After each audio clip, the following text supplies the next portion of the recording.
in the world. It doesn't matter where you come from. Unbelievable start. Lomachenko, the fastest in history to become a 3-division world champ. I want unificate for all titles. For me, it doesn't matter who stay in front of me. I have a legacy, I have a dream, I have a goal. I just think about 2 more belts. Shot after shot, landing home. Lomachenko scores the knockdown. It's over. It's over. Saturday, WBO and WBA lightweight champ Lomachenko puts his belt on the line against England's Olympic gold medalist Luke Campbell, with the vacant WBC title also up for grabs. You can watch it on ESPN Plus in English and Spanish. That's at 4 Eastern. On that note, we welcome in the former pound-for-pound king and light heavyweight champion, Andre Ward. Andre, how we doing? I'm good. How are you? I'm good. Hear that delay from England. Yeah, I like that delay. It's great. Andre, Lomachenko currently sits atop the ESPN pound-for-pound list. Where do you rank him among the best in the world right now? Personally, for me, I have Lomachenko number 2. I have a bad man from Omaha, Nebraska named Terrence Crawford, number 1. And you know, depending on what list, again, you just mentioned the ESPN list, and there are other lists out there that have Lomachenko number 1, and you can't really argue with that. I like the way Terrence Crawford has done it. I like the way he's built his career, and he also cleaned out the 140-pound division, so that's why I have him at the top, but Loma could be there as well. I agree with your pound-for-pound ranking. It's very close, but I have Crawford 1 and Lomachenko 2. It's almost like 1 and 1A or something like that, or 1A and 1B. Dre, I was there when Luke Campbell lost close to Jorge Linares. He's a good fighter. Obviously, you win a gold medal. You can't not be a good fighter. But he's like a normal human good fighter. He's not like one of those fast, twitchy, electric, whoa, what did I just see good fighter like Lomachenko. Can a guy like Campbell, what kind of a shot do you give him to pull off the upset?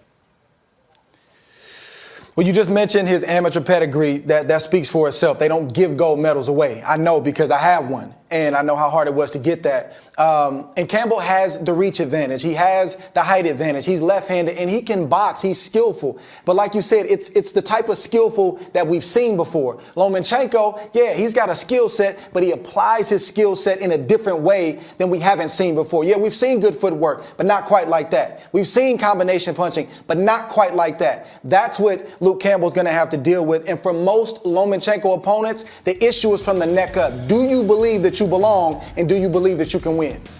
You know, Andre, thanks for being on the show, by the way. I'll talk to Max about this when we get off the air, because I know you're on the air in England, so I want to make sure I give you the time. When I think about Lomachenko, you know the question that comes to my mind? I want to know who out there should be fighting him that hasn't yet. Who do we want to see most against him? Because I'm not going to lie to you. I think Luke Campbell's okay, he's a good fighter. But like y'all said, we've seen that before. Some of these other guys that Lomachenko has fought, damn it, they ain't worth being seen, okay? But we've seen them because Lomachenko is that dude. Is there a guy out there, and again, I'll talk to Max about this later, but is there a guy out there that should be in the ring with Lomachenko that we haven't seen, that you believe belongs in the ring with him and can give you know, everybody their money's worth with this guy? Well, I think first things first. Saturday night, Luke Campbell, even though on paper it looks like Loma has the advantage, and he does, right. Let's see if he could pull it off in Luke Campbell's home country. That being said, we have, you know, obviously another title fight, or one other title, excuse me, and Richard Comey getting ready to fight Teofimo Lopez. I would like to see Lomachenko try to unify the 135-pound division.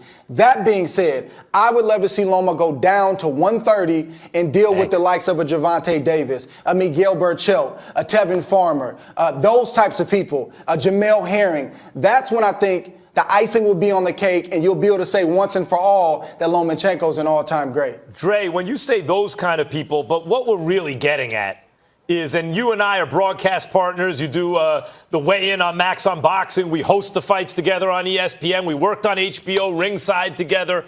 When we're in fighter meetings and a special fighter comes in, and Andre Ward comes in, I say, Dre, Who out there do you see that's like you when the dust settles? Who do you think's going to be there? I like Tevin Farmer a lot. Had him on the show like a lot of the fighters you just mentioned. But the dude who looks different is Tank Davis to me.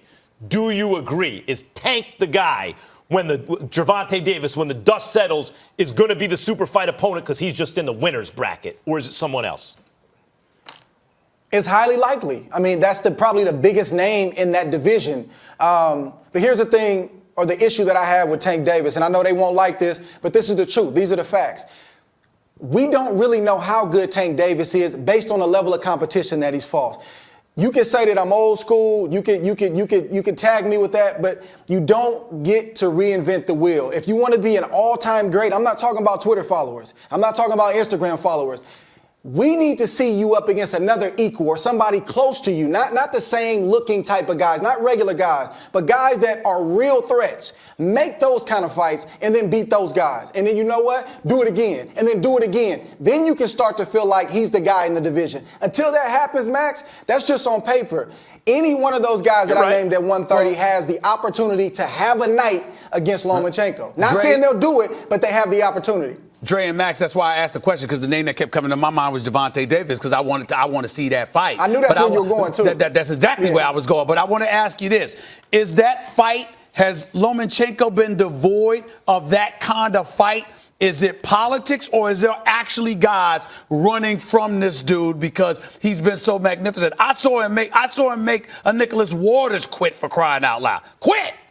I couldn't believe it, but it happened. I think it's a mixed bag. I think it's a mixed bag. I think some guys are ducking Lomachenko, but I don't think Gervonta is. I think there's a line there. You know, he's on one side of the line, Lomachenko's on the other side of the line. But we gotta like figure out how to get that line out the way and allow these guys to meet. When are we gonna see these guys meet? When they're past their prime?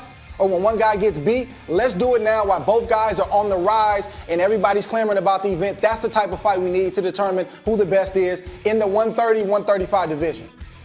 Andre, you said you had Terence Crawford 1, Lomachenko 2. I agree, but I think it's very close. I think performance to performance, I'm judging who.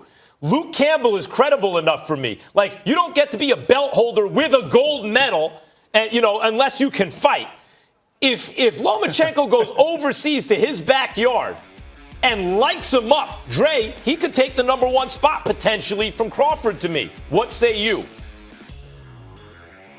I'm not sure I'm really ready to do that. I mean, Luke Campbell is definitely, he's a formidable opponent, and he's a threat. And again, Loma traveled to this fight. He's in the UK, and you have to consider that. But I don't know if a fight against Luke Campbell will cause me to put him atop Terence Crawford. I'd have to see Terence Crawford's next fight, depending on who he fights and how he looks, to be able to make that determination.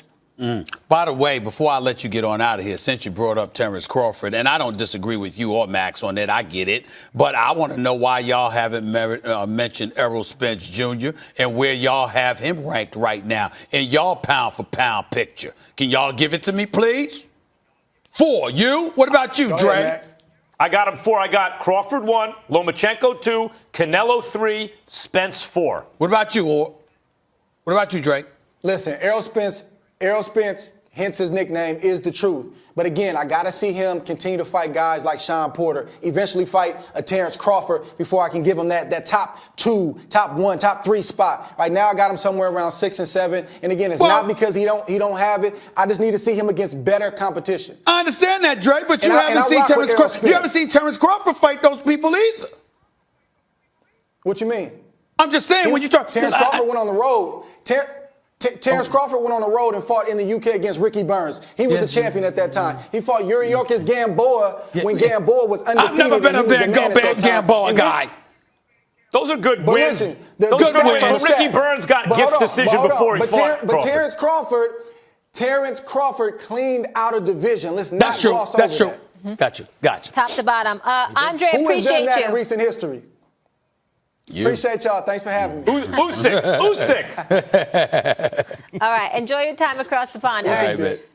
Still to come, Stephen A. got some clapback on his wide receivers list yesterday. So who will be on his top running backs list? We will get into that. And the U.S. Open, Daniel Medvedev is arriving. It's the 51st. It continues at noon Eastern right here on ESPN. You can watch every match live on the ESPN app.